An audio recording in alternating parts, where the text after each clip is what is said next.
보실 1장은 애국과 또 이 주변 나라들 그리고 바벨론의 멸망을 예고하고 있습니다. 애국은 하나님의 백성을 노예로 부리며 대적했던 사단의 상징입니다. 또 바벨론도 역시 그렇습니다. 요한계시록에서 바벨론을 음녀, 사단의 하수의 종으로 그렇게 말씀을 하고 있습니다. 하나님께서 이 사단의 세력을 심판하시고 멸하시고 그리고 하나님의 백성을 구원하시는 그러한 하나의 역사적인 사건들을 말씀을 하고 있습니다. 33절에서 34절의 말씀은 이스라엘의 이 백성의 기도를 들으시고 응답하시는 하나님을 볼 수가 있습니다. 33절에 딸 바벨론은 이렇게 말씀을 하고 있습니다. 왜 딸 바벨론 이렇게 말을 했을까요?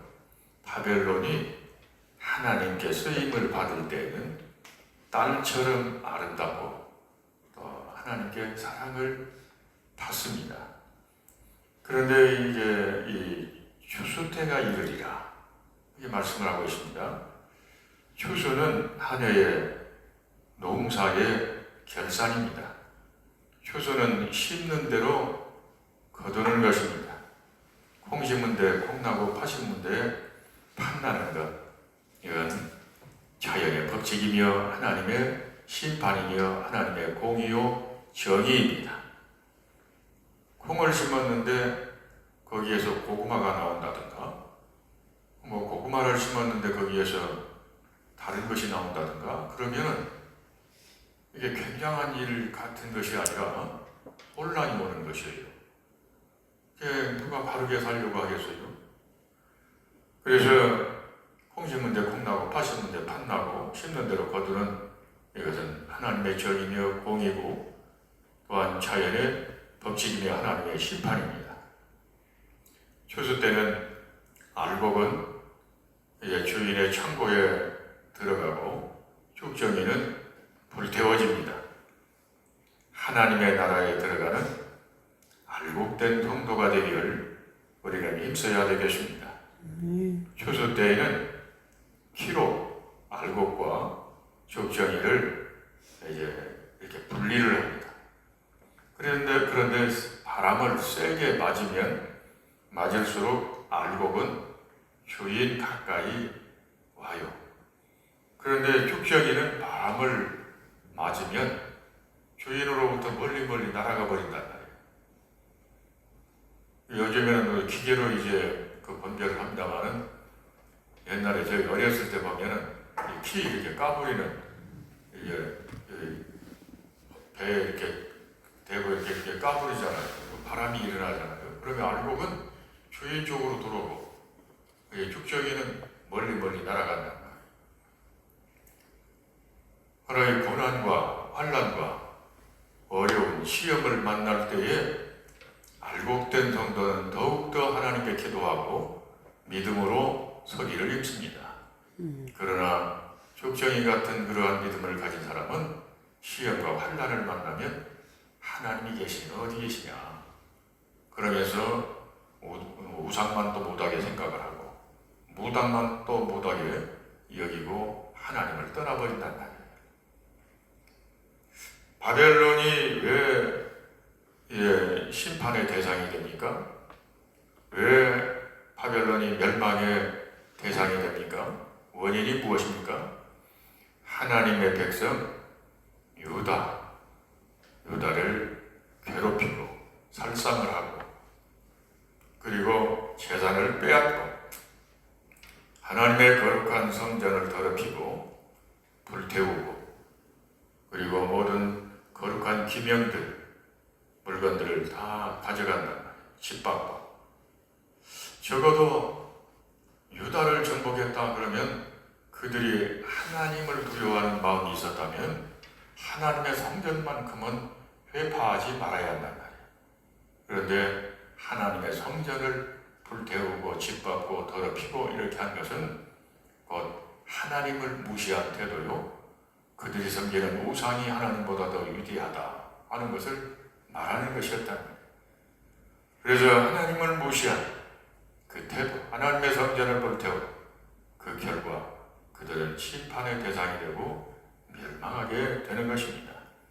그것뿐만이 아니라 주변의 많은 열국들, 나라들을 정복하기 위해서 살상을 하고, 그런데 군대와 군대끼리 전쟁을 치러서 이제 승패가 갈라진다는 모르지만 무고한 백성들까지 살상을 하고 아주 잔인하게 대했단 말이에요.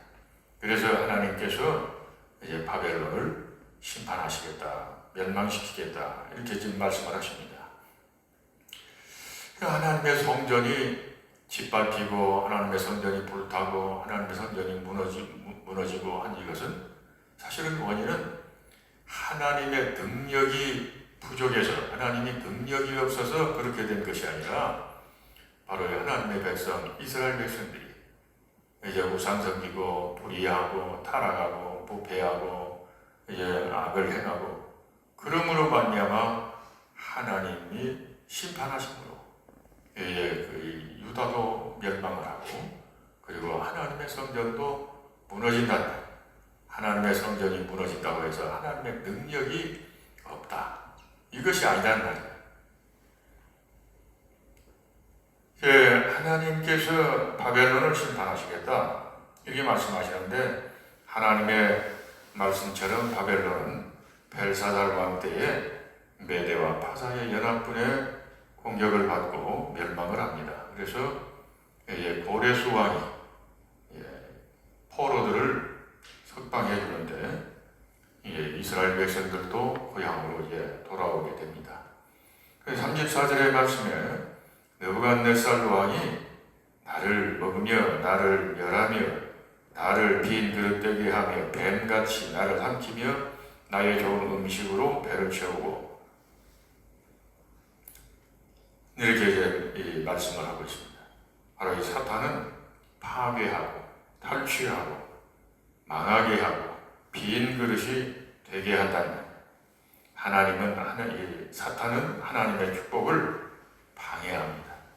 순종을 방해합니다. 믿음을 방해합니다. 큰 뱀, 용, 이건 그 사단을 의미하며 대적, 마귀가 우는 사자같이 돌아다니며 삼킬 자를 찾고 있습니다. 41절의 세상이라고 하는 이 말은 바벨론의 그 은어예요. 바벨론 나라를 가리키는 은어입니다. 이제 47절에 바벨론의 우상들을 벌하겠다라고 이렇게 말씀을 하십니다. 바벨론의 우상들 무엇이 있습니까? 벨, 마르독입니다. 느보, 지혜의 신입니다. 어떻게 생겼느냐 그러면 몸의 하반신이 짐승이에요. 그래서 이 바벨론의 그 성벽이라든가 건물, 건축 양식들에 보면은 이런 그림들이 나온단 말이에요. 그게 바로 그들이 섬기는 우상이었습니다. 바알, 농경신입니다. 아세라, 아스다론, 타산의 여신입니다. 우상들입니다. 다곤, 곡물신, 하반신이 물고기처럼 되어 있단 말이에요. 그리고 이슈타르, 물질의 풍요의 여신, 향락입니다. 오늘날도 그렇죠. 세상 향락으로 흘러가는 그러한 경향들이 있다는 거예요. 이런 여러 가지의 우상들을 바벨론 사람들이 섬겼습니다. 이 우상은 17절에서 18절의 말씀에 사람마다 어리석고 무식하도다. 금잔생마다 자기가 만든 신상으로 말미암아 수치를 당하나니 이는 그 부어 만든 우상은 거짓이요 그 속에 생기가 없습니다. 그것들은 헛된 것이요 조롱거리니 징벌하시는 때에 멸망할 것이나 라고 이렇게 말씀을 하고 있습니다. 하나님은 천지를 창조하신 만물의 주인이십니다. 46절에 세상의 뜬 소문에 절망하거나 두려워하지 마라. 이에도 있고 저에도 있고 늘 있을 소문들이다 라고 말씀을 하고 있습니다. 오늘날 우리에게 들려지는 소문들이 무엇입니까? 이런 소문들 때문에 낙담하고 또 용기를 잃고 염려하고 이런 일들이 있는데, 이러한 소문들이 무엇이냐? 그러면 이단의 교주들이 목사라고 하는 칭호를 붙여가지고 그 불의한 짓을 하고 부도덕한 짓들을 하면서 사회에 무리를 일으킨다는 거예요. 그래서 매스컴을 타게 되면은 그 소문이 멀리 퍼지고, 그리고 하나님의 거룩한 교회들까지도 함께 매도가 되어지고 이미지가 흐려지고 있단 말이에요. 그것뿐만이 아니라 또 때로는 대형교회 목사들이 한때는 존경받고 지지받고 그런 목사들이 부도덕한 일로 인해서 매스컴을 타게 될 때에 교회가 함께 이미지가 흐려지고 매도가 되고, 또 믿음의 사람들이 거기에 상처를 입고 낙심하고 절망하고 그럴 수 있단 말이에요. 하나님이 정말로 계실까? 이럴 수 있어요. 그러나 오늘 본문의 말씀에 말씀을 하기를 46절에 세상에 뜬 소문에 절망하거나 두려워하지 마라. 이러한 소문들이 이 해에도 있고 저 해에도 있고 늘 있을 것이다. 믿음의 사람은 그러한 풍문과 풍설에 흔들리지 않고 정금 같은 믿음으로 하나님 앞에서 살아가게 됩니다. 50절의 말씀은 칼을 피하는 자들이여 멈추지 말고 걸어가라. 먼 곳에서 여호와를 생각하며 예루살렘을 너희 마음에 두라. 이렇게 말씀하고 있습니다. 칼은 전쟁을 의미하는데, 전쟁에서 살아남은 자들, 포로들이 해방되어 예루살렘을 향하여 먼 길을 이제 걸어갈 때에 뒤를 돌아보지 말고 걸어가라 하는 그러한 말씀이 한다. 다시 말하면 바벨론의 풍요한 물질 풍요, 또 바벨론의 우상의 그 문화들, 향락, 이러한 문화에 미련을 갖지 말고 뒤를 돌아보지 마라. 앞을 향해서 앞만 보고 가라. 하나님만 생각해라. 하나님의 성전이 있는 예루살렘 생각하고 가라. 이 말씀이 한다. 고난 중에도 하나님을 떠나지 않고, 그리고 교회 예배를 중요시하고, 교회를 잊지 않고, 교회를 떠나지 않고 믿음의 생활을 해가야 할 것을 말씀하고 있습니다. 뒤를 돌아보면 어떻게 됩니까? 성경의 롯의 아내가 소돔과 고모라 성이 멸망할 때에 거기에서 탈출을 했는데 천사들이 절대로 뒤를 돌아보지 마라. 그 롯의 가족들이 그렇게 당부를 했는데 롯의 아내가 뒤를 돌아본단 말이에요. 그 순간 소금 기둥이 되어버립니다. 그리고 예수님께서 말씀하시기를 쟁기를 잡고 뒤를 돌아보는 자는 하나님의 나라에 합당하지 않다라고 말씀을 하셨어요. 쟁기를 잡고 자꾸 뒤를 돌아보면 어떻게 될까요? 그 밭고랑이 삐뚤삐뚤해져 버린단 말이에요. 오직 뒤를 돌아보지 않고 앞을 향해서 하나님의 나라를 향해서 가는 우리의 믿음의 사람들이 되어야 되겠습니다. 53절은 하나님께 쓰임 받다가 바벨론이 이제 버림을 받고 심판의 대상이 되는데, 왜 그럽니까? 바로 이 교만해서 버림을 받는다는 거예요. 하나님께 귀하게 쓰임 받다가 버려지는 사람들이 있어요. 하나님은 교만한 자를 낮추시고 겸손한 자를 높여주십니다. 겸손한 자에게 은혜를 부어주십니다. 우리는 항상 첫째도 겸손, 둘째도 겸손, 셋째도 겸손. 우리는 하나님 앞에서도 사람 앞에서도 겸손하기를 힘써야 할 줄로 압니다. 63절의 말씀에 바벨론 멸망을 예고한 책을 이제 스라야에게 주고 바벨론에 도착하면 이 책을 읽고 그리고 말씀을 선포하고 책에 돌을 매달아 유프라데스 강물에 던지라 했어요.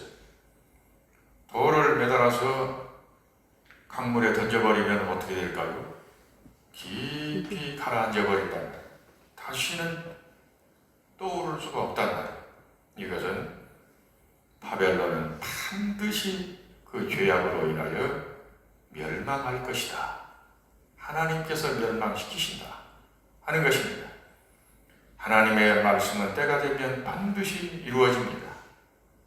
우리는 하나님의 말씀을 늘 묵상하고 하나님의 말씀을 붙들고 하나님의 말씀 안에서 순종하면서 살아가기를 힘써야 할 줄로 압니다. 기도하실 때 하나님 앞에서 교만한 것이 없는지, 그리고 회개해야 할 것은 철저히 회개하고 깨닫고 순종하기를 우리는 힘써야 할 줄로 압니다. 그 아름답게 쓰임받다가 버림받는 그러한 우리가 되어서는 안 되겠습니다. 우리가 잘 나갈 때에도 하나님 앞에서 겸손하고, 그리고 평안할 때 우리의 믿음이 해이해지지 않도록, 또한 우리가 시험과 환난 가운데서도 우리의 믿음이 흔들리지 않도록 우리가 하나님 앞에서 바른 믿음으로 나아가기를 늘 기도하면서 힘써야 되겠습니다. 기도하겠습니다.